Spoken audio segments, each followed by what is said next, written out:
अस्सलाम वालेकुम, कैसे हैं आप सब। उम्मीद करती हूँ कि आप सब खैरियत से होंगे और अपने घरों में बहुत ज़्यादा खुश होंगे।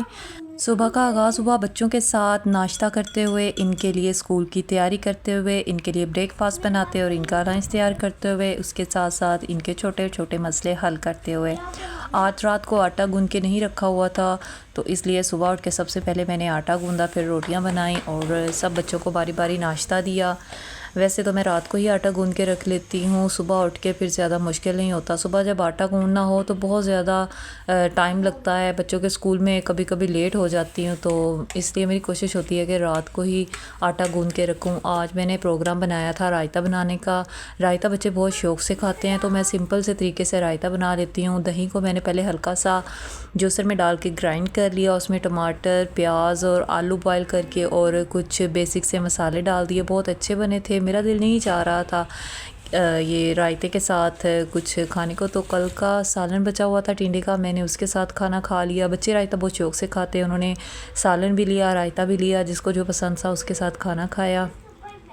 इतनी देर में बच्चे भी स्कूल से आ गए थे और फिर मैंने अपना घर का काम शुरू किया। आज मैंने सुबह सवेरे कुछ ख़ास काम नहीं किया, काफ़ी देर तक लेट ही रही, और जब बच्चे स्कूल से आए इनको खाना देने के बाद मैंने घर का काम करना शुरू कर दिया। काफ़ी ज़्यादा बिखेरा पड़ा हुआ था, तो मैंने आहिस्ता आहिस्ता से सारी घर की जो चीज़ें वगैरह थी समेटना शुरू की। फिर मैंने सारे घर में झाड़ू लगाया, डस्टिंग की, यूजुअली जैसे कि सब लोग अपने घर की सफाइयाँ करते हैं, बिल्कुल वैसे ही। इसके साथ साथ बच्चों को भी देख रही थी, उनको मैंने एक जगह पे एक कमरे में बिठा दिया था। अगर बच्चे काम करने के दौरान बच्चे बीच में घूमते फिरते रहें तो बहुत ज़्यादा मुश्किल हो जाती है।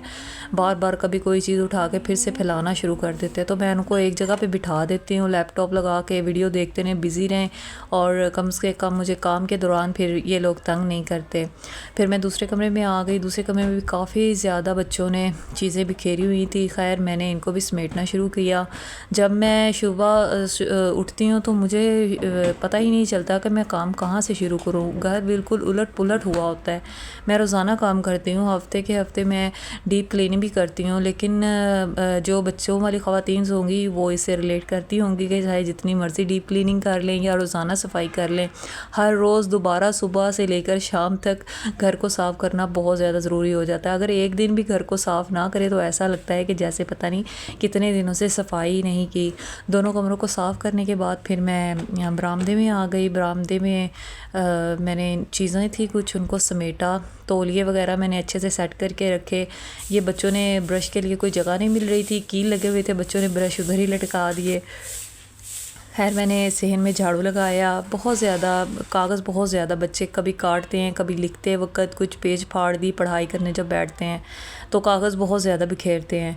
ज़ैनब ड्रम के ऊपर चढ़ के बैठी हुई थी, इसको ड्रम के ऊपर चढ़ के बैठना आ गया था, तो मुझे कह रही थी मम्मा मेरी वीडियो बनाए, मैं देखे कैसे ड्रम के ऊपर बैठती हूँ। घर की सफाई करने के बाद फिर मैं किचन में आ गई। मैंने आज बर्तन धोए अच्छे से, और उसके बाद फिर मैं सोच रही थी कि इसके बाद और क्या करूँगी। मैं बहुत ज़्यादा थक चुकी थी इस वक्त। सुबह से लेकर पहले मैंने नाश्ता बनाया, फिर मैंने काफ़ी देर आराम किया, लेकिन पता नहीं जब मैं काम करती हूँ मैं थक क्यों जाती हूँ। मेरा दिल चाहता है काम जल्दी जल्दी मुकम्मल हो और मैं फिर से लेट जाऊँ और आराम करूँ।